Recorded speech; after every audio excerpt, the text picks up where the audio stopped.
Oi, boa noite. Oi, Jaque. Tudo bom? Tudo bem? E você? Tudo bem? Tudo bom? Você consegue me ver? Eu acho que quando entra a segunda eu fico pela metade. Olha só, abaixa um pouco a câmera para ver seu rosto melhor. Ah, Mais um sim? pouquinho. Aí, agora tá ótimo. Mais um pouquinho aí. Aí, agora ficou melhor. Agora vocês me vê. Ah, que bom. Beijo. E Que aí, tudo bem? bom. Tudo bom.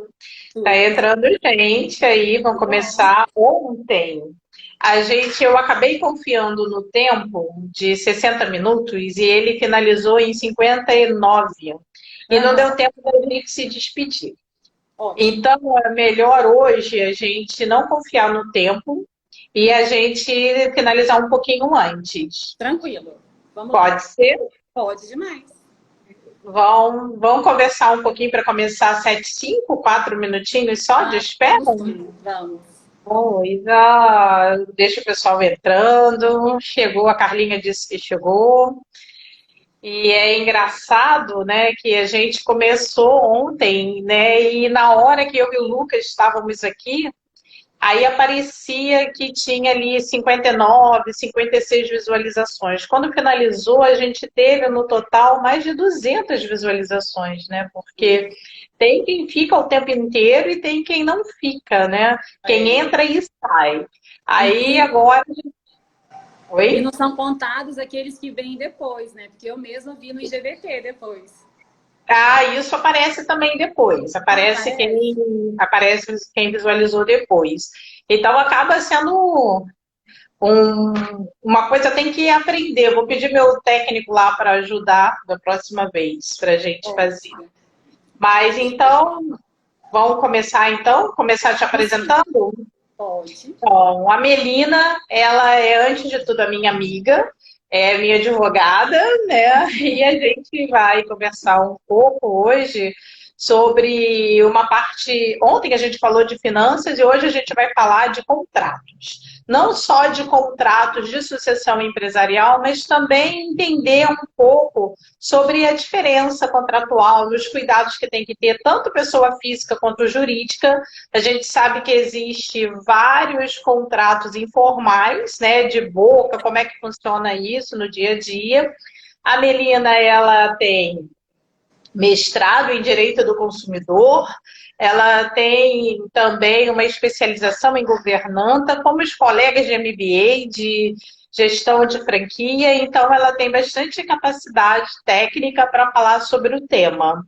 E a gente escolheu hoje falar sobre sucessão, porque diante de toda essa pandemia e tudo, é o que vai acabar acontecendo, sucessão de várias coisas, e vamos esclarecer um pouco sobre isso, certo?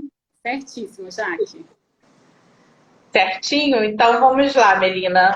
Quer Vamos. começar? Vamos falar um pouco da diferença para as pessoas sobre o que é um sucessor, quem é um sucessor e quem é um herdeiro? Vamos lá. Então, olha só. As pessoas confundem muito o que é um sucessor e o que é um herdeiro. E aí a gente tem que primeiro definir essas coisas. O herdeiro é aquele que recebeu uma herança. Então, a primeira coisa, o primeiro aspecto que a gente tem que analisar no herdeiro é: tem herança? Se eu tenho herança, tenho um herdeiro. E o sucessor é aquele que tem habilidades de gestão. É aquele que vai para frente da empresa. Um herdeiro, ele não precisa necessariamente ir para frente da empresa. Então, a família, ela pode escolher que aquele herdeiro fique só para receber os dividendos e que a gestão da empresa seja profissionalizada. É uma escolha consciente, uma escolha tranquila, que pode ser feita entre a família. Acontece que há muita dificuldade em fazer essa escolha. Por quê? A pessoa e a família, ela geralmente se identifica com a própria empresa, né? Quando o fundador veio, fez a empresa, ele tem aquele sonho de que a empresa se preserve ao longo do tempo. E aí existe uma identificação da família com aquela empresa. Então, a gente pode diferenciar assim: o herdeiro é aquele que herda o patrimônio e o gestor é aquele que está à frente do negócio, gerindo. O sucessor é aquele que é os dois ao mesmo tempo. Ele é tanto o herdeiro quanto está à frente da empresa.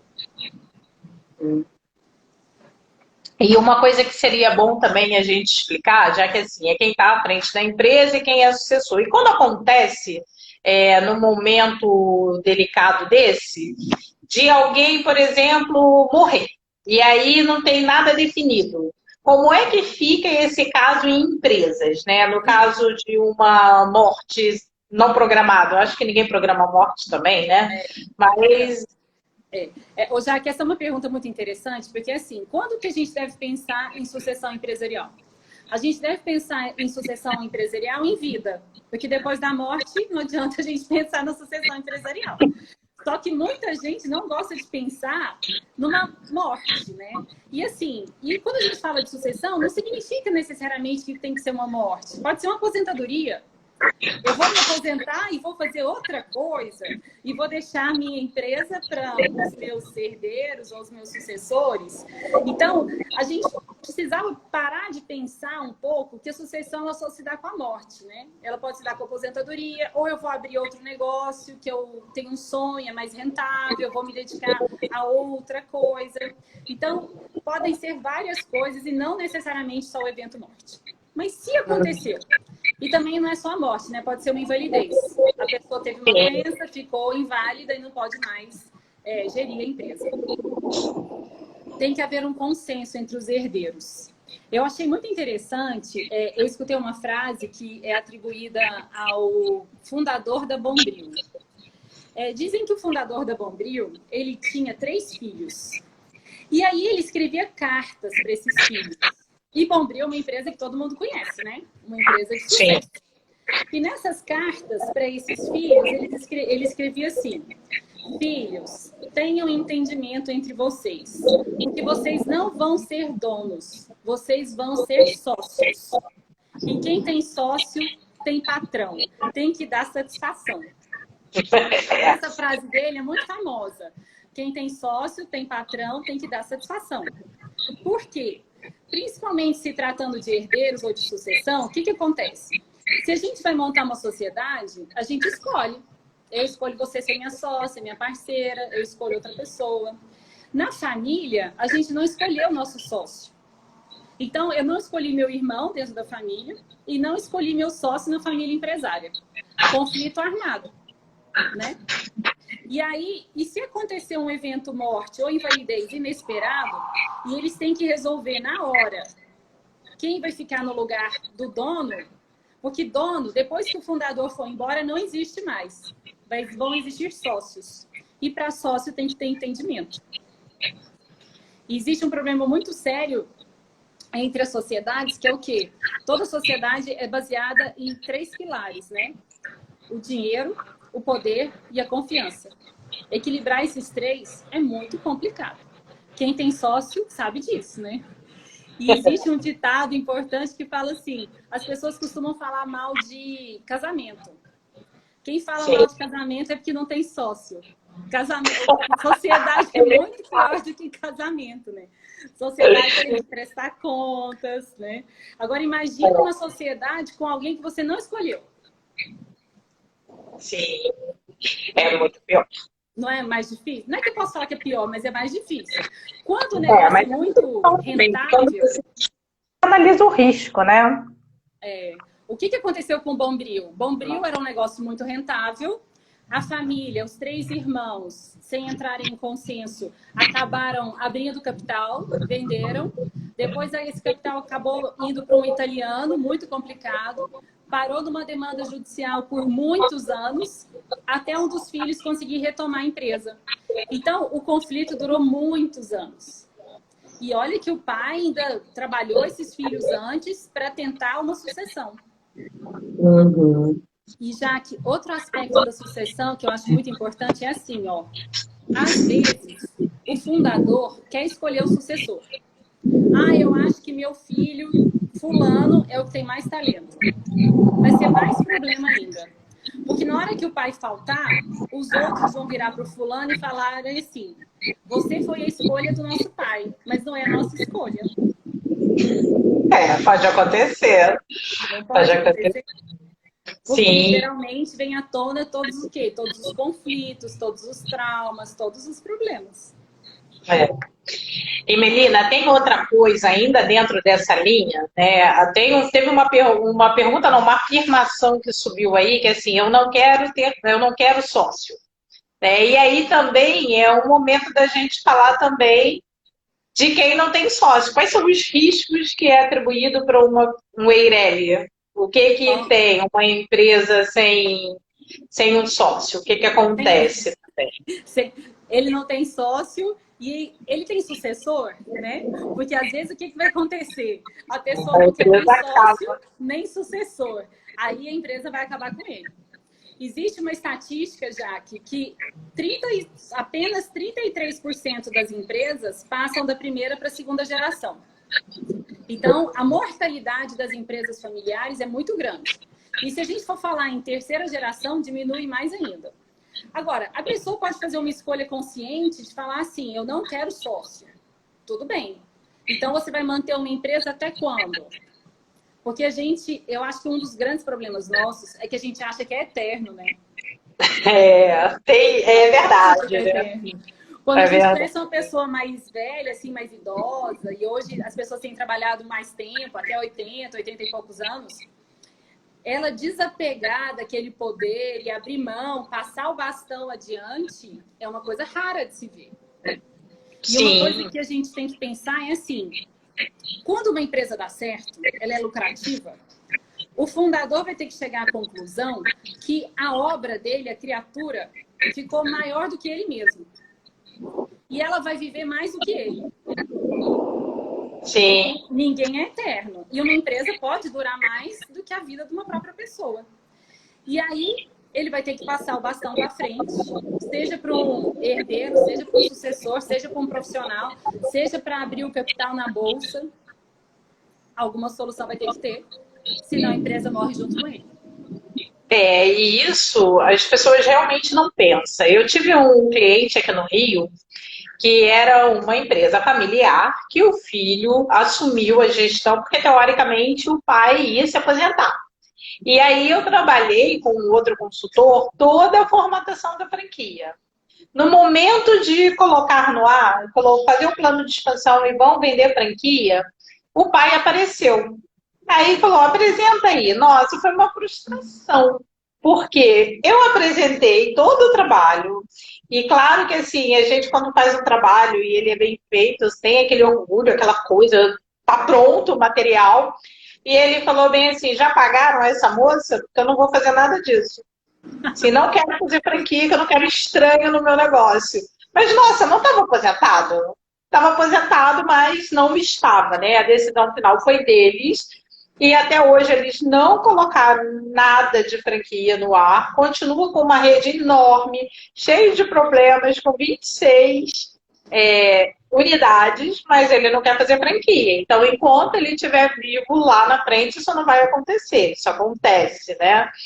E aproveitar também isso, né, que acontece, é uma outra dúvida que sempre aparece, Melina, exatamente para falar assim, da questão de sócio que entra para compor sociedade, mas na verdade é um empregado. Quais são os riscos que acontecem nessa relação? São enormes, né? Sem contar que é uma coisa ilegal, né?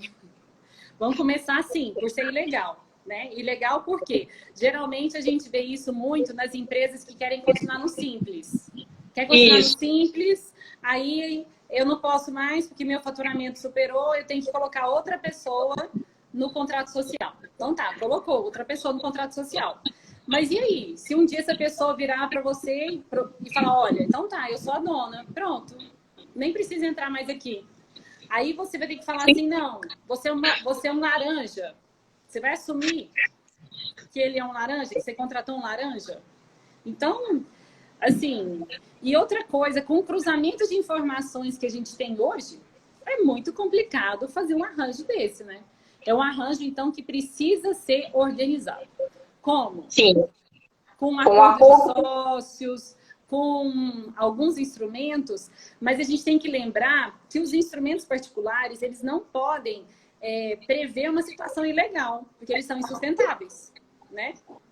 Então, a pessoa ela tem que fazer uma consulta primeiro, É antes de laranja, entrar no é problema. cítrico. A Marina está dizendo que não é laranja, é cítrico. Cítrico, é. Ou então a gente vai partir para a live de ontem do Lucas. Vamos partir para o endividamento. Se o empregado lá começar a fazer um monte de coisa também no seu nome, depois deixar. Então, são questões complicadas que têm que ser vistas, né? Alguém reclamou da minha câmera, deu para ver agora? Tá melhor. Tá melhor? Ele está escorregando, eu não sei. Agora, tem uma pergunta. Existe a possibilidade da empresa colocar como associada com 0,01%? Não, é sócia. É associada. É uma sócia com menos de 1%. Tem. Agora, qual que é o poder? Nenhum. Para que fez isso? Se as empresas hoje elas podem ser unipessoais, né? Essa exigência ela tinha muito antes por causa que a limitada tinha que ter no mínimo 2 sócios. Hoje tem as empresas unipessoais. Agora, também hoje acontece isso para quê? Para não ser empregado. Mas está lá no contrato social, é sócio. E sendo sócio, pode pedir as contas, pode apurar as questões. Tem um monte de implicações que podem dar problema. Pode não dar? Pode não dar. Por quê? Porque a maioria das relações humanas, elas são com base na confiança. Existiu a confiança? Pode não dar problema nunca. Acabou a confiança? Pode dar problema em qualquer lugar. E a confiança pode acabar dentro da família, dentro do casamento, dentro da empresa, em qualquer lugar. Entendi. E isso também é uma coisa que no passado, né, a empresa individual, que agora é a Eireli, unipessoal, tinha confusão patrimonial, né, porque estava tudo no mesmo CPF. E agora o CNPJ impede que isso aconteça, né? Isso. Agora, confiança é tudo, tá. Confiança é tudo, alguém colocou. Aladete. Aí, assim, já fui 0,01%, recebi a Prolabore e o resto entrava como lucros e dividendo, mas era basicamente composição do meu salário. É uma situação irregular, né?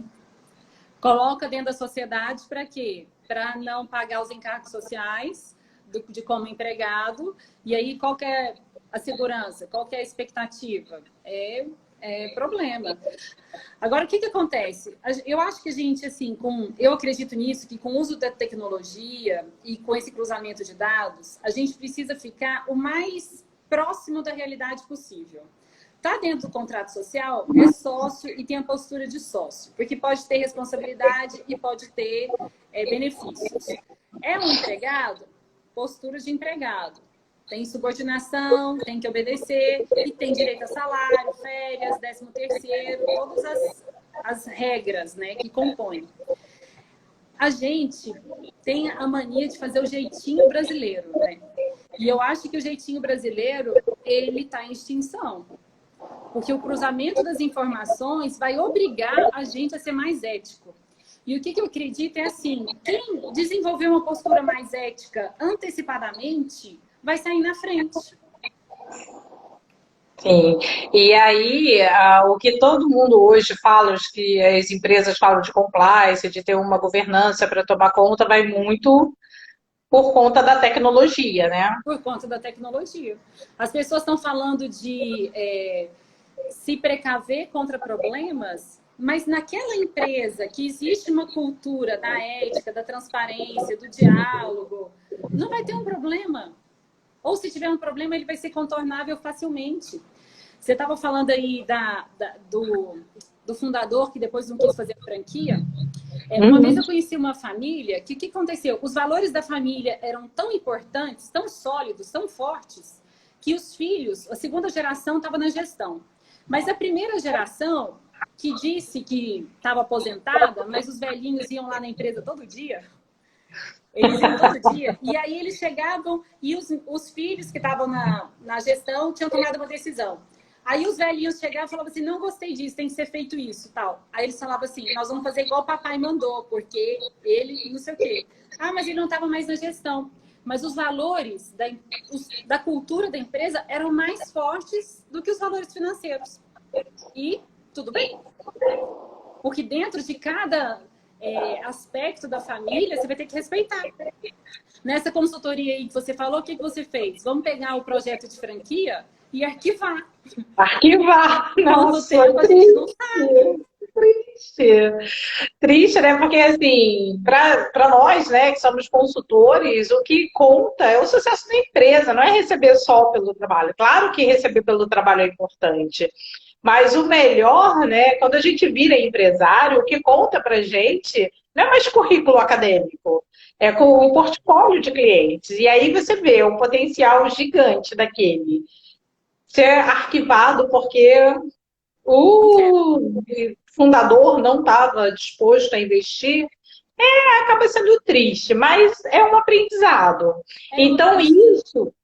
Ai, desculpa te cortar, mas é disso que eu ia puxar para outra coisa, né? Que agora, qual é a indicação, né, que eu tenho feito quando aparece e eu vejo que existe uma divergência na sociedade, é justamente o que a gente até está fazendo junto, um acordo de sócios, né? Que aí se estabelece a regra antes, o que é negociado não é caro. Isso. Não é isso? Para a gente não perder tempo, né? Como que a gente vai fazer um plano estratégico ou de expansão ou qualquer outra coisa se não tiver alinhamento entre os sócios? Eu costumo falar, Jaque, que numa empresa a base é invertida, né? A base é a diretoria. A diretoria tem que estar alinhada, os sócios têm que estar alinhados para prospectar depois para baixo. Sem esse alinhamento, tudo que a gente fizer de planejamento vai se perder. Porque aí um sócio manda uma coisa, o outro manda outra coisa. Isso é muito comum nas empresas familiares, por causa da disputa de poder. Olha, eu mandei isso, mas é para fazer isso. Eu mandei tirar o estoque aqui, mas é para fazer aquilo outro.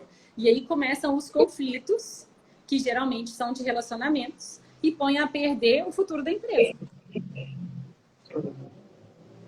É verdade. E tudo é falta de alinhamento mesmo, né? Porque se combina, não tem. Agora, o que eu acho também é assim, ó, a gente quando vai visitar uma empresa, a gente tem que ter essa sensibilidade de perceber a cultura e os valores. Porque existem ali coisas que talvez são mais importantes do que o lucro. E aí o que acontece?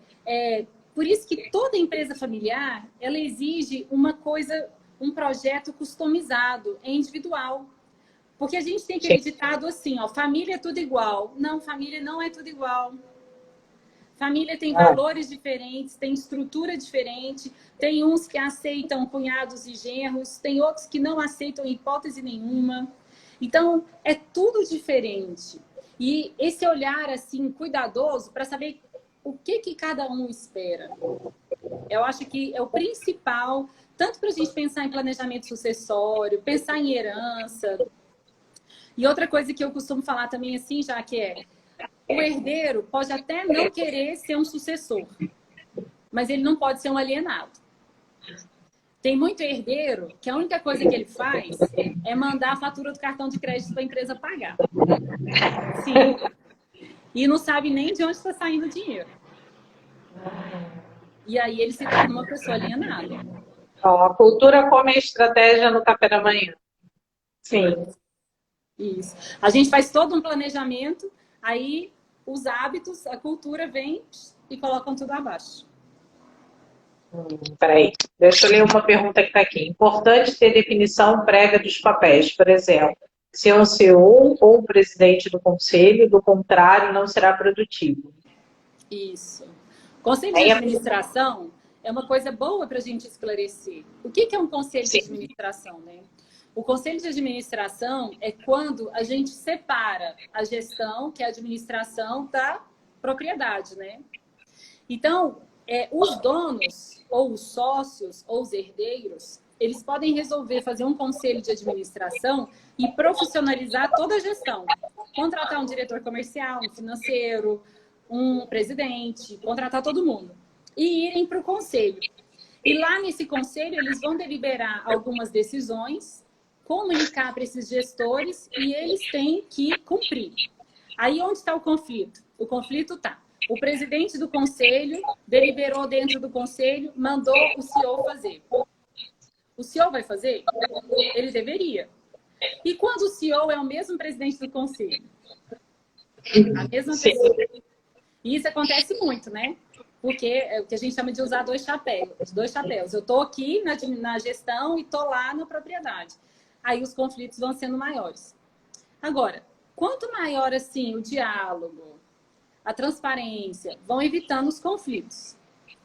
Se a gente não quiser falar de conflito, não quiser falar de nada e fazer aquele velho hábito assim de pegar toda a sujeira, colocar debaixo do tapete, é uma estratégia, mas que não costuma dar muito certo a longo prazo. É verdade. Uma hora não tem jeito, né? Sufoca. Uma hora tem que fazer a faxina. E aí a faxina pode ser pior. Agora, vamos perguntar outra coisa, que você falou do conselho, né? O conselho, ele pode ser formado por membros da empresa e pode ser também um conselho profissional remunerado. Pode. Qual a vantagem e desvantagem de um para o outro? Olha, Jaque, é assim, a gente chama de conselheiro independente, né? Que ele não é um dos donos, ele é contratado, ele é um profissional. Hoje eu estava escutando uma palestra falando assim, o quanto é importante, às vezes, numa relação, contratar uma pessoa de fora só para a gente conversar com mais clareza. Sim. Então, assim, qual que é a vantagem do conselheiro independente? Além dele trazer o crescimento profissional, o acréscimo profissional, a experiência que ele vem, ou pode ser de finanças, pode ser advogado, tem várias experiências, ele vai trazer essa profissionalização do diálogo, de se ater à ata, o que nós vamos decidir. Vamos dar um exemplo assim, reunião de empresa familiar. Tem ata antes? Para a gente falar o que vai decidir? É difícil, não é? Sim. Porque é difícil a gente profissionalizar. Então, fazer a ata. E aí, e se manter na ata, assim, não, vamos conversar sobre isso. Tá desviando do assunto. Isso aqui é polêmico, deixa pra lá. Eu acho que essa é a parte mais difícil, né?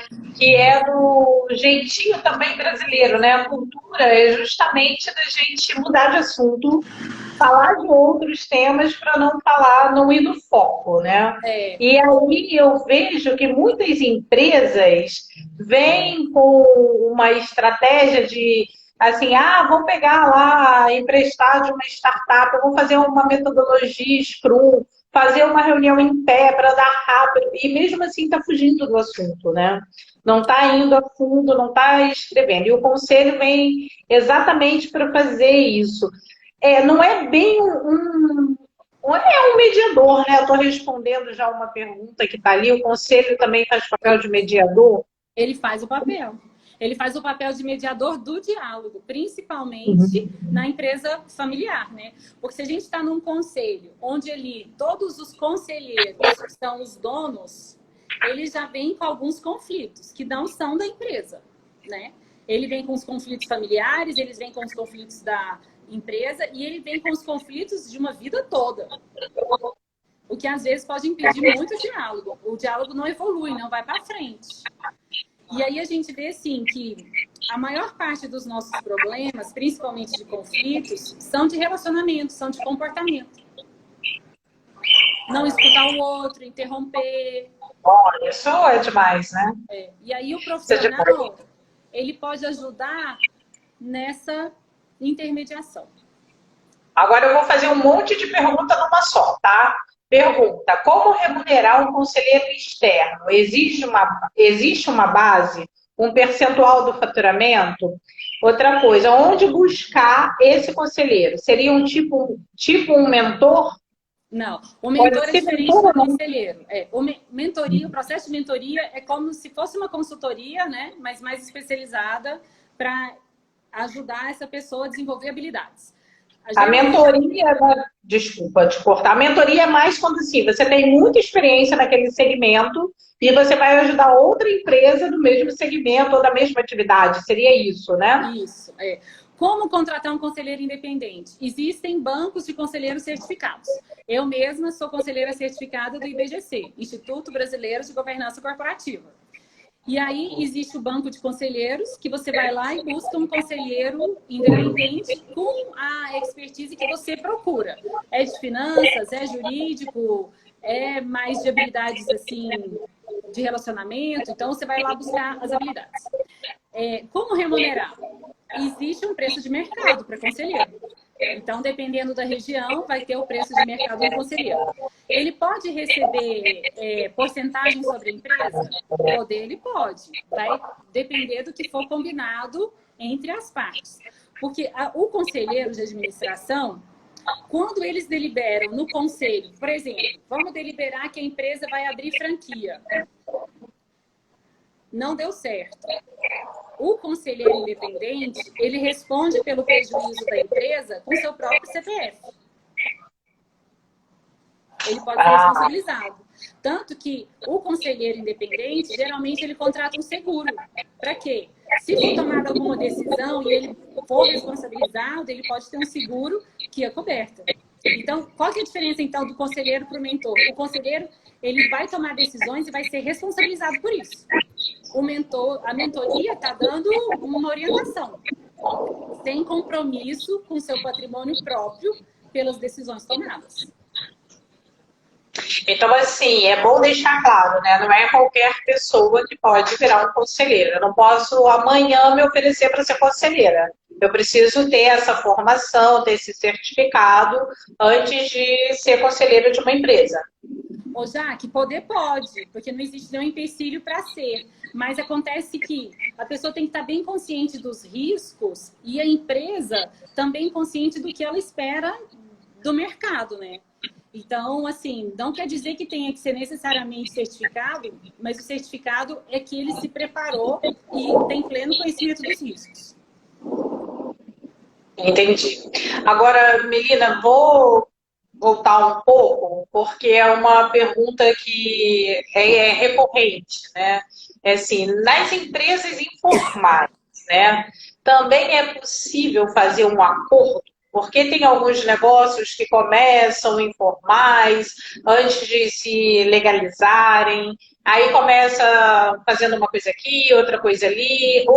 Vou te dar um exemplo, uma consulta que eu tive agora. Tem vários negócios com a pandemia que estão sendo descontinuados, né? Uhum. E os funcionários estão trabalhando no negócio que fechou, utilizando ainda a cozinha, foi até uma parte de alimentação que me consultou, e os funcionários estão, porque estão sem emprego, fazendo aquilo, mas tudo de forma informal. Isso também é um risco muito grande para todo mundo, né? Não é um fato, tá. Não, tem risco, mas o que eu ia falar é assim, ó. Sempre que você vai fazer um negócio, porque o Código Civil ele fala assim, pessoas maiores e capazes, objeto lícito. Se a gente vai fazer qualquer outro negócio, somos maiores e capazes, objeto é lícito, a gente faz um contrato. Para quê? Para alinhar tudo que eu espero, tudo que você espera, e que se no futuro tiver algum problema, a gente volta lá e revê as nossas regras. Então, é possível fazer contratos particulares? É possível, é bom.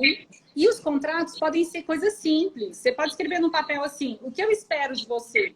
Eu espero que você dedique 8 horas por semana, sei lá, que você faça isso, isso e isso, coloca as condições. O que eu espero do outro? Isso, isso e isso. Isso já é um contrato. Os dois assinam. É um alinhamento de expectativas, né? O que cada um tem. E outra coisa também que eu tenho... Quer completar? Ou posso fazer outra? Eu ia falar assim, onde vem os conflitos? Eu falo uma coisa e você entende outra. Aí daqui a pouco a gente está desentendendo.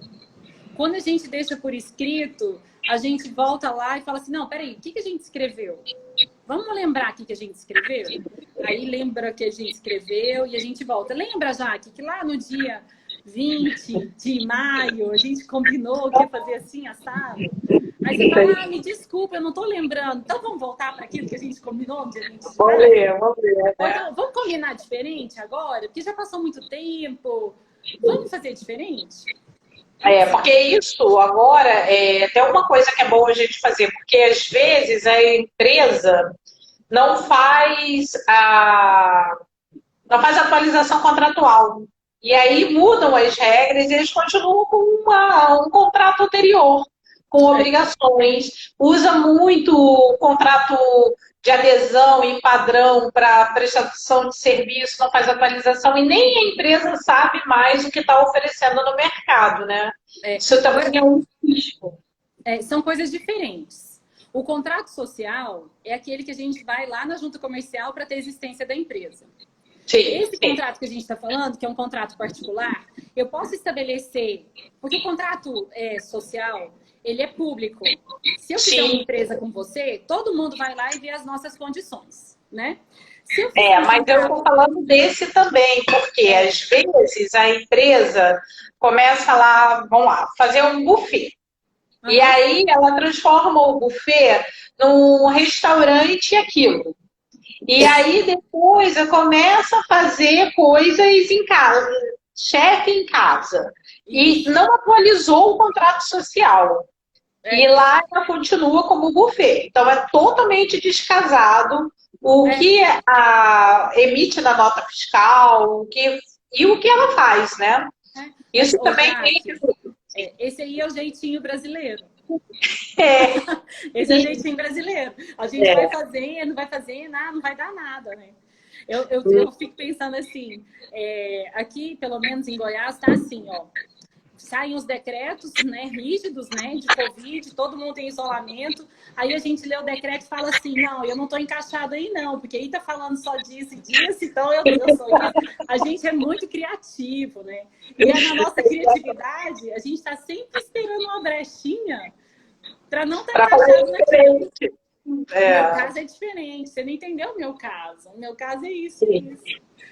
Mas a dica que eu quero dar é o seguinte: o contrato social está lá, registrado na junta. E o contrato social a gente paga por ele, registro, alteração contratual. A relação entre os sócios ou entre os herdeiros, a gente pode fazer documentos particulares. Todo mundo assinou, deixa guardado. No eventual conflito, a gente pega ele e fala, lembra que a gente combinou? Vamos lá? Então, assim, podem ser documentos diferentes. Para quê? Para a gente não dar publicidade para os outros, como que é dentro da nossa casa.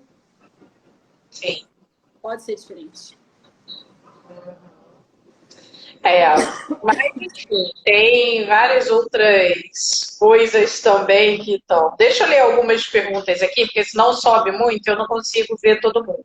Uhum. O combinado por escrito não sai caro, é isso mesmo. A gente pode ir lá, o que é combinado não é caro mesmo. É verdade, até por questões de lembrança, é bom estar escrito realmente. Já que eu ia falar outra coisa. A gente está ficando velho, né? Sim. Aí a gente fala assim, Jaque, você lembra que você me falou isso? Não te falei, não. Falou, sim. Jaque, a gente até escreveu aqui, ó. Como, né? Então tem outra aqui. Tem muita empresa nessa situação mesmo. Por que vocês acham que o pequeno empresário não procura se adequar? Seria muito burocrático o processo ou somente o desconhecimento? É desconhecimento. Eu acho. Eu acho o seguinte, por exemplo, sobre o tema da governança corporativa. Até o nome é já complicado. Sim. O que eu fico pensando? As pessoas acham que é coisa de empresa grande, de empresa rica. Não é. Para mim, governança corporativa é eficiência. Todo mundo quer ser eficiente, todo mundo quer ter bons resultados, todo mundo quer ter resultados positivos e quer dividir lucro. Quanto mais organizado a gente for, mais provável a gente ter êxito e ter resultados para partilhar. Para mim, essa é a lógica. A lógica é o quê?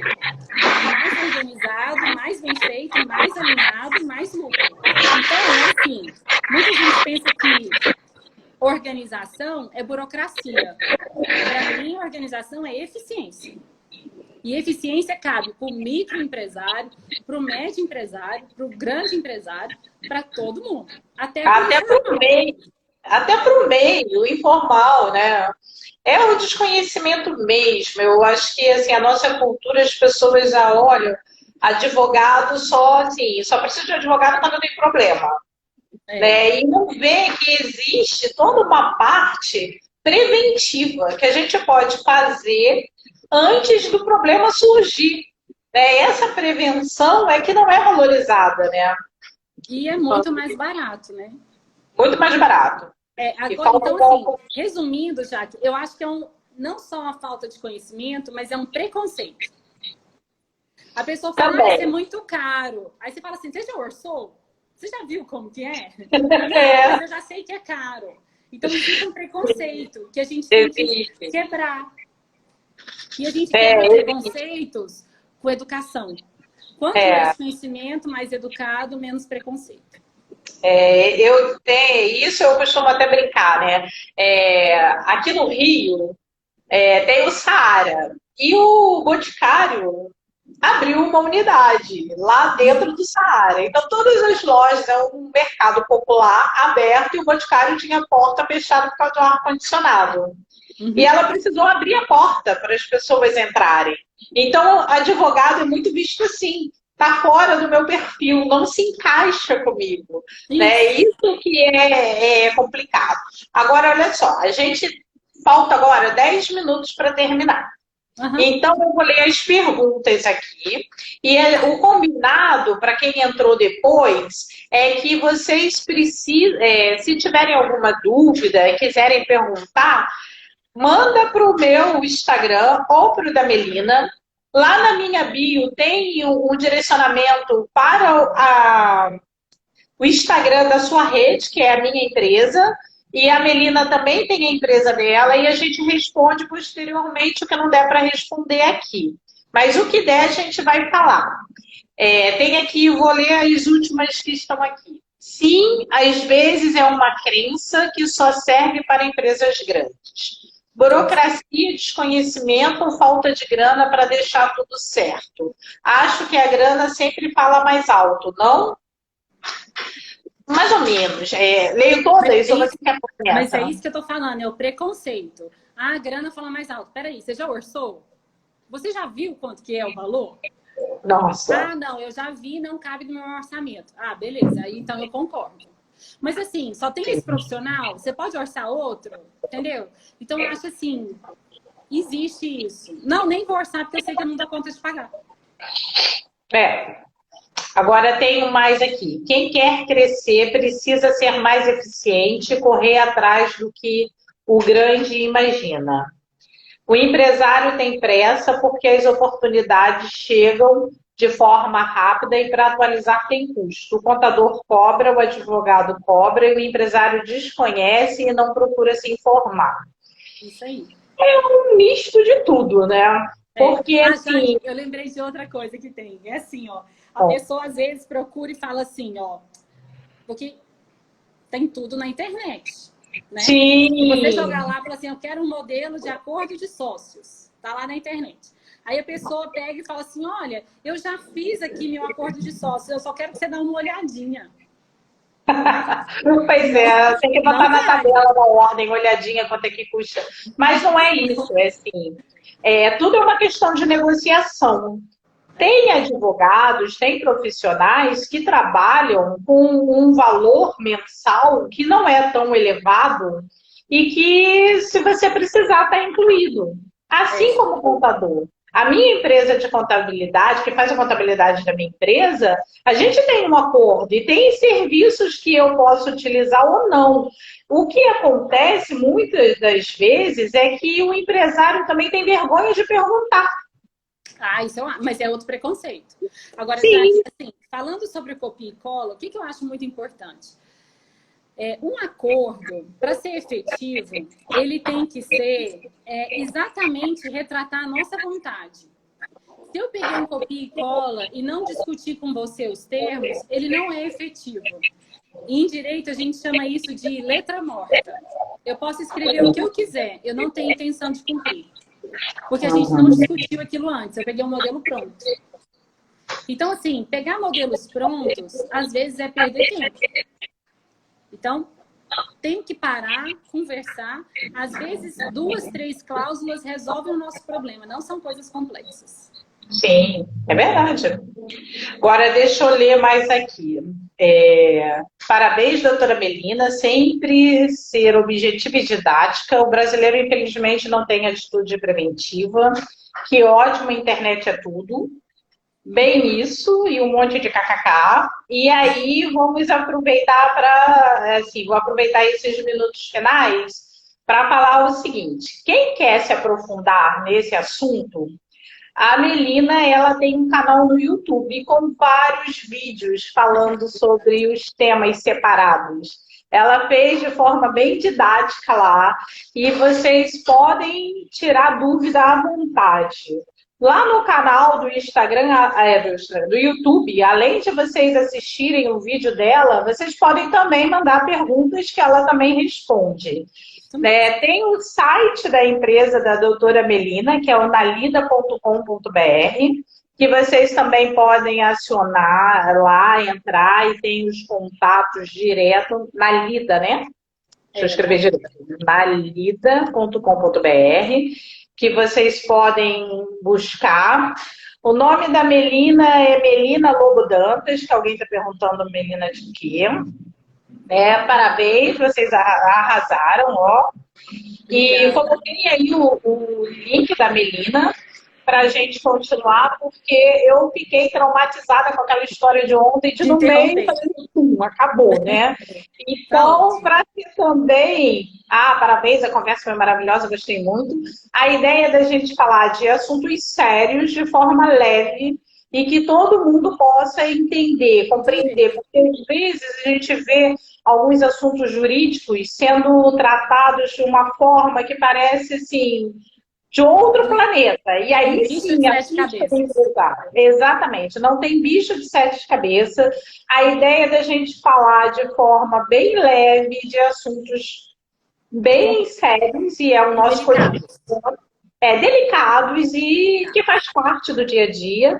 A ideia é sempre de orientar. Para quem não sabe, eu quero agradecer o Lucas ontem, a Melina hoje. A gente foi um desafio, como Jaqueline ficar quieta, então entrevistar pessoas e aí começar com os amigos. E está sendo interessante fazer isso, eu estou aprendendo também bastante. E a gente vai fazer sempre de terça a quinta um bate-papo com pessoas, com empresários, todos nós somos empresários, para falar das nossas dores, de como a gente está sofrendo também com a pandemia e que tem muita coisa para ser feita, muita gente não está paralisada nesse momento, a gente está fazendo, a própria Melina se reinventou toda, lançou site, lançou canal no YouTube, está arrasando, fazendo várias coisas, e a gente vai ficar sempre no meu Instagram ou no da sua rede, e de todos os colegas que vão compartilhar. Amanhã a Marina vai estar com a gente, que a Marina também vai contar para a gente os desafios dela como uma multifranqueada, com mais de 10 unidades, mais de 100 funcionários, como que ela está vivendo esse momento, da onde tirou a esperança para isso. Eu vou deixar esses minutos finais para a Melina falar, se despedir, falar de algum assunto que ela queira abordar, que eu não perguntei. Ô, Jaque, eu só quero agradecer. Eu acho maravilhoso a gente estar na pandemia e estar tão conectada, né? A gente está conectada entre a gente e a gente pode estar conectada com os nossos amigos e distribuindo. Eu sou muito grata a você. Nesse período você me incentivou demais. Muito, muito obrigada. Já te agradeci outras vezes, né? Mas eu não vou agradecer em público. Então, assim... Aí eu fico vermelho, não pode. Muito obrigada, muito bom. E um beijo para todo mundo que entrou, que participou. Estamos aí à disposição. Pandemia é momento de se reinventar. E a gente está aqui para ajudar todo mundo que quiser. E é uma troca, viu? Assim, a gente está trocando o que a gente está vivendo também, como pessoa física e como pessoa jurídica, né? E também para demonstrar para tanta gente o quanto de coisa que dá para fazer e que por desconhecimento fica esquecida, né? Então a gente está disponível para isso. Perguntas, fiquem à vontade, pode mandar que a gente conecta aqui e responde. Então tá. Já que um beijo. Antes de cortarem a gente. Um beijo. A gente pode cortar hoje, aproveitar e sair, aproveitar que não vão cortar a gente. E eu vou deixar salvo lá no IGTV e depois quem quiser pode assistir novamente, fica por 24 horas. E é assim. Então, tá Tá bom. bom? Beijão, Jaque. Obrigada. Beijo, tchau.